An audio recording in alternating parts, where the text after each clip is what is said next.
Alrighty, what's going on? So today, I just wanted to preview tonight's fights. Today is April 17th, 2021. We got Whittaker versus Gastelum at the UFC Apex. But before I get into the card and the fights, I want to just touch on some news that has been going on.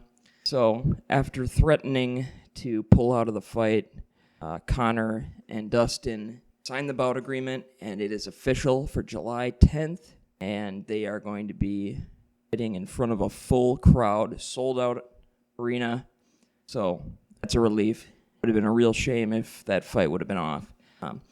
Askren versus the YouTuber. Their salaries have been released. I just thought this was interesting, worthy. Jake, the YouTuber, has a purse of $690,000, while Ben Askren is going to be taking home $500,000. I'm not sure if that is the total purse or if that is contingent on winning or whatnot. Ben Askren has been training with Freddie Roach, and Freddie Roach has had some, not disrespectful, but it's clear that Freddie Roach is not a fan of the YouTuber. He's been training Ben Askren. He said that Ben Askren is looking fantastic, which is unexpected, but good news. Happy to hear that. He said that in an interview with MMAfighting.com. So if you want, you can go check that out. I'll leave it in the description. So let's get on to the fight card.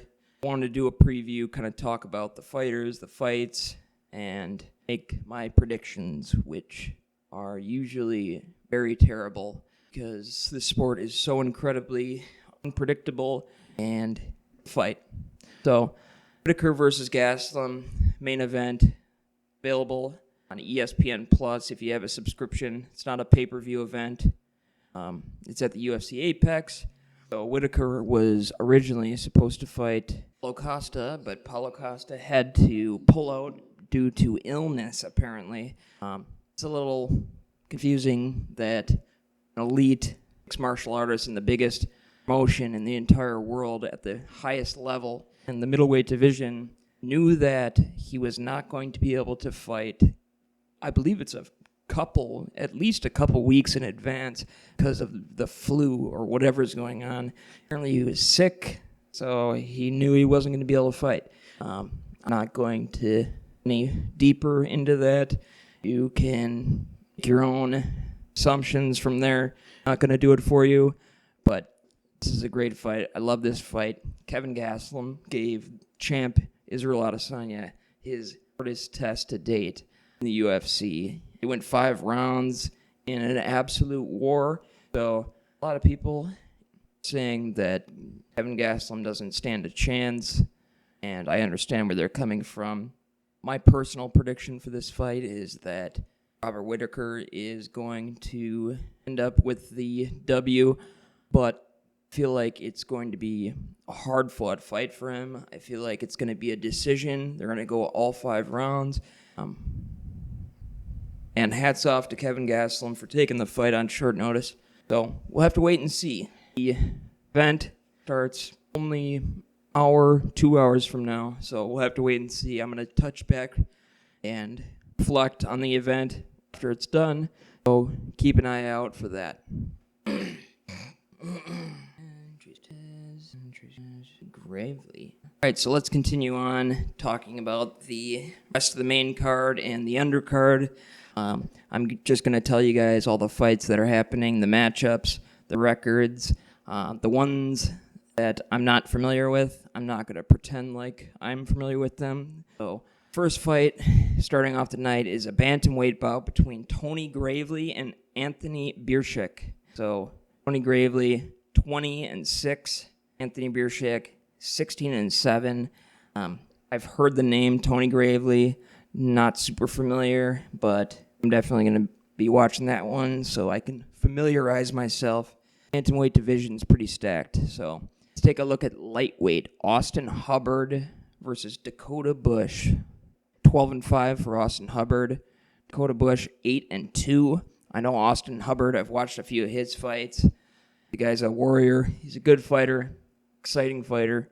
12-5 And I remember one of those fights, he had to be taken to the hospital with compartment syndrome, I believe it's called.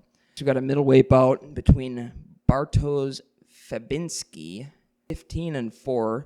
He's fighting Gerald Meerschaert, who is a very busy man. 31-14 for Gerald Meerschaert. I believe this is the only fight that Gerald Meerschaert has had after his 22nd knockout loss to Khamzat Chimaev. Good to see him back in the mix. It's good to see him getting back on the horse. Looking forward to that one. Not really familiar at all with who Bartosz Fabinski is, but looking forward to that one. See how Meerschaert bounces back if he does. Next is a women's strawweight fight. Jessica Penn, 12-6 versus Lupita Godinez. Forgive me if I butchered that up. Jessica Penn, 12-6. At this point, I would say she's a UFC veteran. Taking on Lupita Godinez, who I'm not familiar with, but she's undefeated, 5-0. Next, we got heavyweight fight. Alexander Romanov, 13-0. I have seen this guy fight, and this guy has a lot of potential. Definitely has a lot of potential. Taking on Juan Espino, who also I've been very impressed with. He's, as far as I know, he's a little bit new to the game, but I've seen a couple of his last fights. And the guy can fight. He's 11-1, so that should be a good one. Two very skilled prospects going at it. And the featured prelim bout is between Tracy Cortez, 8-1, versus Justine Kish, 7-3 at flyweight in the women's division. I'll just say Tracy Cortez is an attractive woman, to say the least.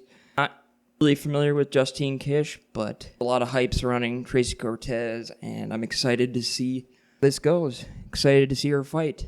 So we're moving on to the main event. We got Luis Pena. What is he? The Violent Bob Ross, 8-3 at lightweight, taking on Alex Munoz. Luis Pena, 8-3, taking on Alex Munoz, 6-1.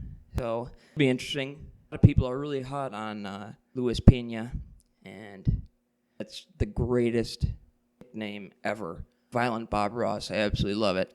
Middleweight fight next. Abdul Razak Al Hassan. This guy is a powerhouse. If you've ever seen his physique, he looks like he's carved from granite. I mean, holy smokes. 10-3, taking on Jacob Malkoun, 4-1. So Abdul Razak Al Hassan's got some serious power. He's just a bundle of muscle. Taking on the highly touted prospect, Jacob Malkoun, 4-1, middleweight. Next, we got Andrei Arlovsky with 52 professional MMA fights under his belt. He's 30-20 with 2 no contests. Taking on Chase Sherman, 15-6. Not really familiar with Chase Sherman, but it's always a pleasure to watch Andrei Arlovsky perform. Next, one of maybe the most anticipated bout on this card, at least for me. I mean, this one's right up there. I can't really decide which fight is going to be entertaining. This one or the main event with Kevin Gastelum and Robert Whittaker. Jeremy Stevens, who the fuck is that guy? 28-18-0 with 1 no contest, taking on Drakkar Klose, 11-2-1. So that's going to be fireworks. Looking forward to that one. Big time. And the main event, of course, Robert Whittaker, 23-5, taking on Kevin Gastelum, 17-6 with 1 no contest. Could be a good card. Really looking forward to that lightweight co-main event. I hope everybody stays safe and enjoys the fights. I will recap after the event is done. Safe, everybody. Have a great night.